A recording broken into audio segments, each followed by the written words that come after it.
이 미중 무역 분쟁이 길어지면서 우리 수출도 7개월 연속 하락했습니다.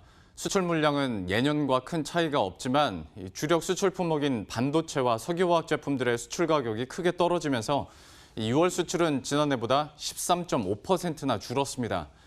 정부는 하반기 119조 원 규모의 무역금융을 공급해서 수출 불씨를 살리겠다고 밝혔는데요.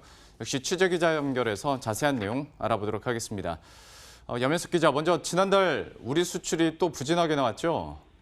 네, 그렇습니다. 산업통상자원부는 지난달 통관기준 수출이 1년 전보다 13.5% 줄어든 441억 8천만 달러로 집계됐다고 밝혔습니다. 지난해 12월 1.7% 감소를 시작으로 7개월 연속 감소세를 기록했습니다.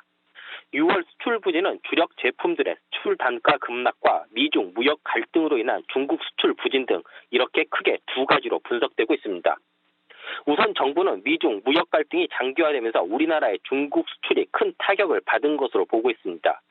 지난달 중국 수출은 1년 전보다 무려 24.1%나 줄었습니다. 이는 금융위기 여파로 인해 중국 수출이 크게 줄었던 2009년 5월 이후 최대 감소폭입니다. 글로벌 경기 위축으로 인한 우리의 주요 수출 품목들의 가격 하락도 6월 수출 부진에 한몫했습니다. 특히 반도체와 석유화학 부문의 수출이 크게 줄었는데요. 반도체는 작년 6월보다 25.5%, 석유화학은 24.5% 수출액이 감소했습니다.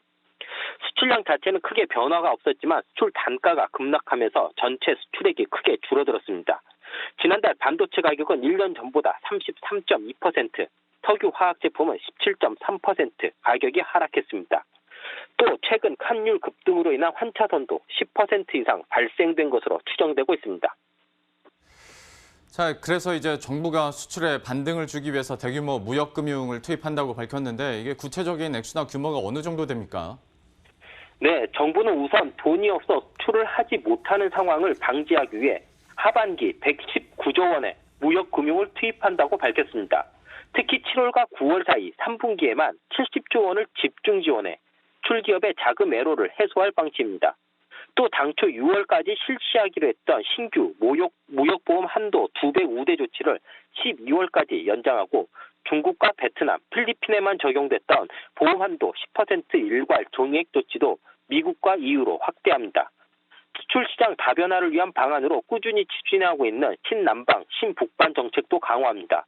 우선 신남방, 신북방 지역을 중심으로 진행 중인 106억 달러 규모의 프로젝트에 대한 금융 지원을 차질 없이 진행할 계획입니다.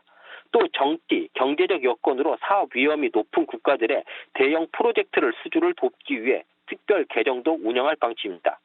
머니투데이 방송 염혜석입니다.